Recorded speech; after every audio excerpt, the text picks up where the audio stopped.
Hey everyone, it is that time of year when all the new costs for Medicare come out. It's 2026. I'm going to walk you through the new Part A, Part B, deductibles, coinsurance costs, and we're going to talk about one of the major changes that is affecting thousands of Medicare beneficiaries. Stick to the end. I'm going to walk you through exactly what that is, and then I'll be walking you through all the costs that are occurring this year if you have original Medicare. Hey everyone, it's Kelby Hightower with Medicare Hub. I'm going to pop up on the screen here actually a guide that you can actually download. If you look down in the description of the YouTube, you can actually click and get a copy of this, what we call 2026 Medicare costs. So if you look at your screen right now, I'm going to walk you through exactly what the costs for Part A services are in comparison to 2025 going into 2026. We see the inpatient deductible was $1,676. This year in 2026, that has risen to $1,736. There's been an increase of $60. So that just means in the world of hospitalization, if you're on original Medicare, when you go to the hospital, your deductible is the amount that you're going to owe for basically the hospital bed. I always say the hospital bed, the jello, the nurse, but basically anything attached to the hospital. So that does not fall under when a doctor or specialist comes in to work on you. We're going to talk about how that is affected, or you pay for that through Part B. But if we go back to the screen, we're going to see here Part A deductible has gone up to $1,736. We also see the daily coinsurance, day 61 through 90, that was $419 a day, has gone up to $434 a day. That just means that the cost per day, if you stay in the hospital beyond 60 days and you're on just original Medicare, you're going to have deductible. And then day 61 through 90, you're going to have this cost per day that is going to be billed to you unless, and the reason I want to explain this is the risk that you have when you're just on original Medicare and you're not on a Medicare supplement or a Medicare Advantage plan. Either option is better than being on original Medicare.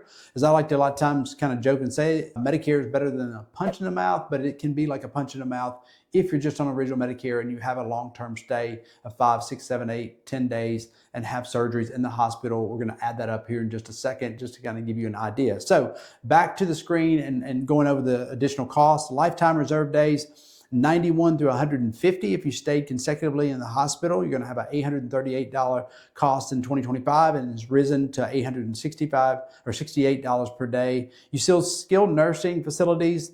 The first 20 days in a skilled nursing facility is going to be zero cost. And then you're going to see day 21 through 100 on your screen. You're going to see it went from $209.50 a day up to $217 per day. Now, if you're on a Medicare Advantage plan, you're probably noticing that this cost kind of reflects what Medicare's cost is. So in Medicare Advantage plans, when hospitalization occurs, there's no deductible, and then there's a copay cost per day. But if you get released and issued out after 3 days of being in the hospital to a skilled nursing facility, let's say you have a hip surgery done, and you're rehabbing, and you go to skilled nursing, typically rehab is going to be done in the first 20 days.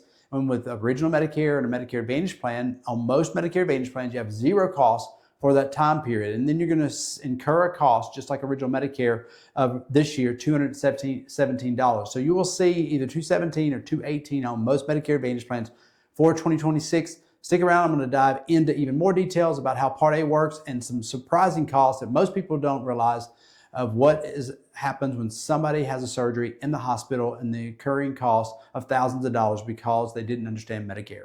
So let's jump back onto our screen, just some informative information. If you did not pay enough FICA taxes in of 40 quarters or longer for working, or 10 years or longer working, paying FICA in, you're going to see on the screen here, Part A premium.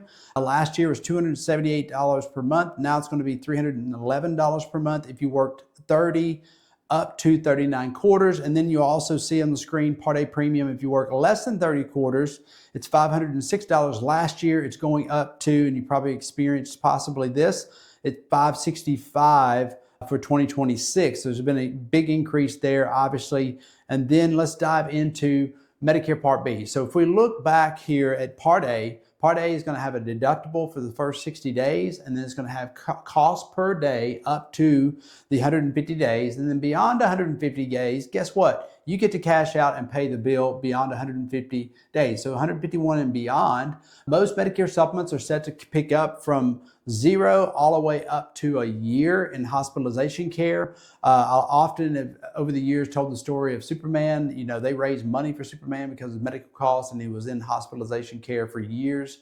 extremely high costs for that. But for most Medicare beneficiaries, the average for you guys, every 4 years, an average senior is in the hospital about 2 days for every 4 years. Now, granted, you may not have been in the hospital ever, but that's just kind of a national average.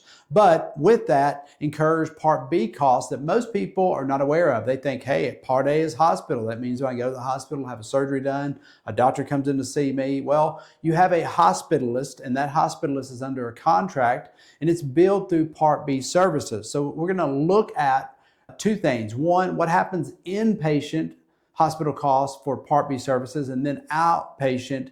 There's not really inpatient, there's outpatient. So if a doctor comes into the hospital, he's coming from outside of the hospital into the hospital. He goes back to his office and he bills through outpatient services, which is Medicare Part B.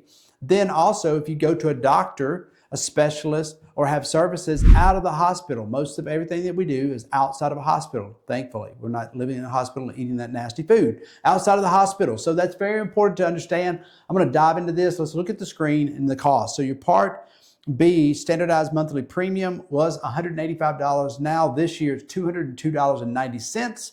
And then what can change that? Your IRMAA. Your IRMAA is earned related income, monthly income. And it's going to look back at 2 years ago. So we're in 2026.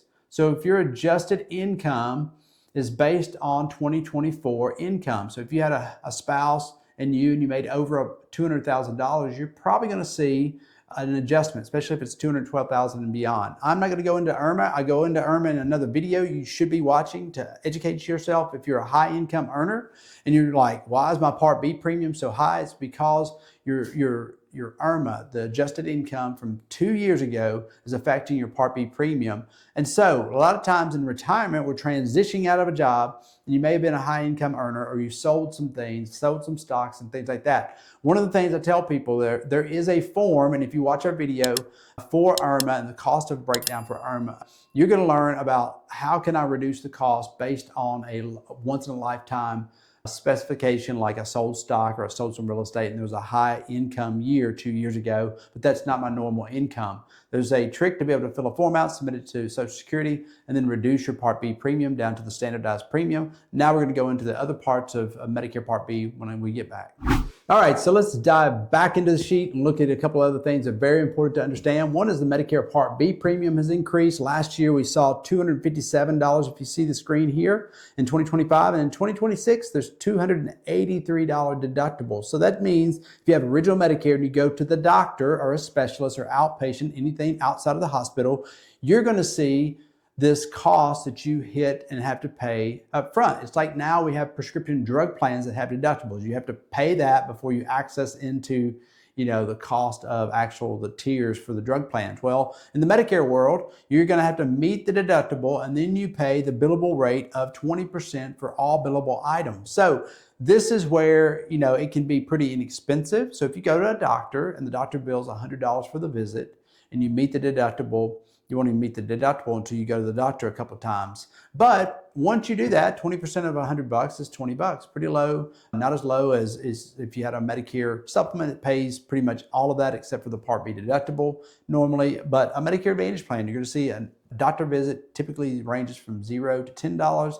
And then specialist visits, if I go to my dermatologist to have my moles looked at, I'm paying a couple $100 out of pocket for that. So if you go and have Medicare Part B and the Medicare fee-for-service amount is $150, you're going to pay 20% of that is $30. Or if it's $250, you're going to pay a little bit higher cost, which is going to be very reflective of what Medicare Advantage copay costs are. Okay, so original Medicare, Medicare Advantage, they reflectively look a lot alike as far as zero copay for most Medicare Advantage plans for primary care access, a small copay for specialists. Now here's where Medicare throws it all out of whack. Let's pull the screen back up and look at a couple of things. One, in the Part A deductible, we talked about the first 60 days you pay the deductible, and then you have these copay costs per day. Well, most people, like I said, in 4 years are going to stay 2 days. So what happens if you go in and have a stent put in, and 2 days later they release you? Well, you're going to have a Part A deductible, and then this cardiologist that comes in to do the stent,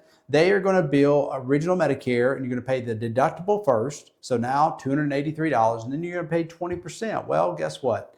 The cost of doing business in the world of medical right now is not cheap. So this guy does a surgery. It's $100,000.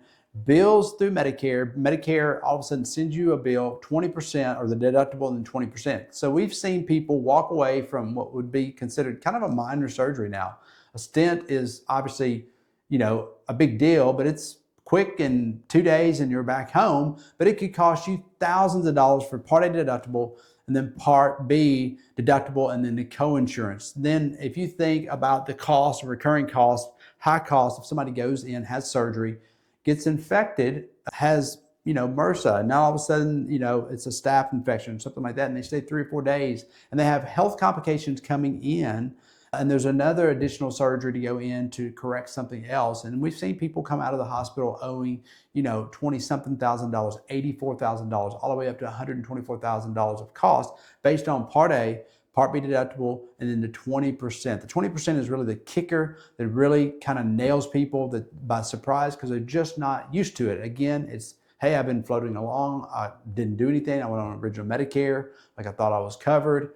Don't be that person. I'm going to talk about what steps you need to do to eliminate having the high cost of what Medicare and what you're facing in 2026 and beyond. I'll be back in just a second. Hey everyone, I want to interject this video because I talked about the actual 6 things you need to do to prepare for the AEP season coming up, which is going to be October, November, December of 2027 AEP. One is you need to read your ANOC. This is going to be a document that comes from your carrier, the annual notice of change.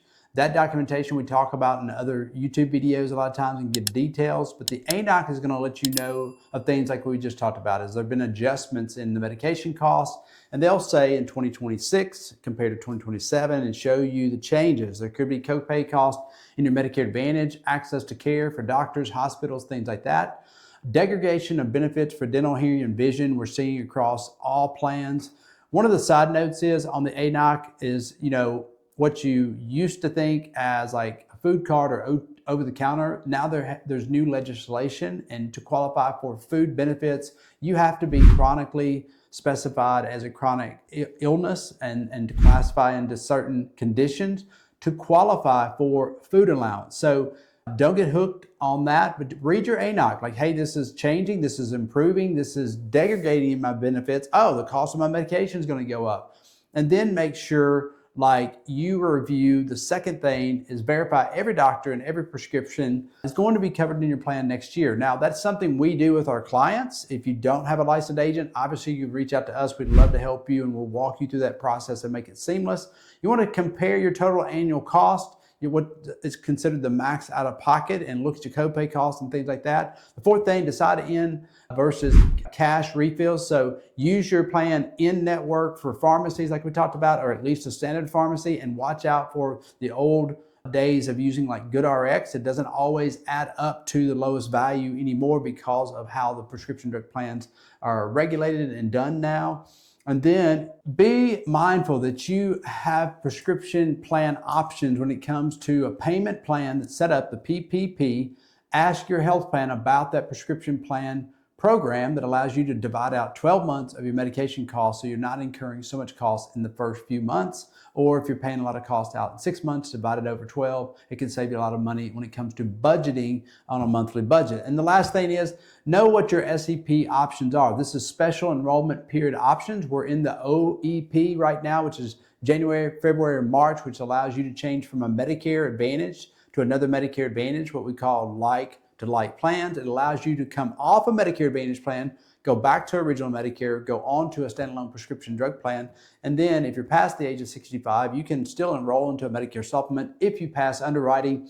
And those are questions that we can always help you with as well. Know that throughout the year, right now, we've had a huge ice and snowstorm in our area, and that creates an SEP in markets where electricity has gone out. If you had storms, you can ask, like, hey, there's a storm, I may have a special election. So if you're trapped in a plan beyond March of this year and you're trying to figure out, like, how do I change? Call a licensed professional that knows what they're talking about. They can explain the SEPs, and sometimes there are options to change. And if not, guess what? They can set up a time and migrate you into the right plan in October, November, December, which is the annual enrollment period. And know the SEPs. If you're moving into the area for the first time, there's so many different SEPs that allow you to change plans, and allow you, if you're losing coverage or you lost coverage, just like the client that I was sharing about earlier on a different video. He lost his plan, didn't even realize it, and then when he realized it, he called and said, hey, I've lost my plan. But he has a 63-day window to go onto another Medicare Advantage plan. He was a Medicare Advantage that lost, it came out, got pulled from the market. He didn't pay attention to his mail. We reached out to him. He didn't call back until January, and guess what? We put him on a plan that's effective February 1st. Be informed, make smart decisions, and then back to the show here for the follow-up on the last part of the video. So what are the solutions to eliminating a lot of these costs? Well, one, if you don't have a licensed professional like our agency and like someone like myself, I would encourage you to create a relationship with somebody that knows what they're talking about.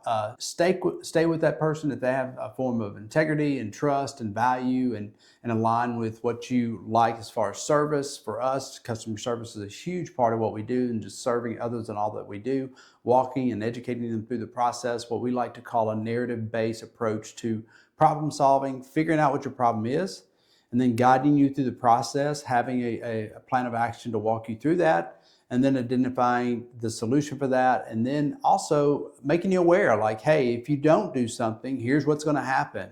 If you do this, here's the outcome. So the success and the failure. So you're aware that if you make the right decision, as I like to tell my kids, you have choices in life, and usually understanding what those choices are. So a couple of choices you can make when it comes to just on original Medicare, or looking to go on original Medicare if you're turning 65 and you're like, I am so confused. One is a Medicare supplement. It's going to have a premium that you pay per month, and it's going to pick up almost all the costs except for typically people aging in past January 1st of 2020 can only go on to either a plan G or N and some other 10 plans options there. Most clients that we deal with are doing a plan G or a plan N, which means pretty much on a plan G, 100% of everything is covered except for your Part B deductible. Again, that's going to be $283 this year. So moving forward, if that increases a little bit, again, the Medicare supplement is an option that covers your Part A and Part B. So it covers the Part A hospitalization deductibles and cost,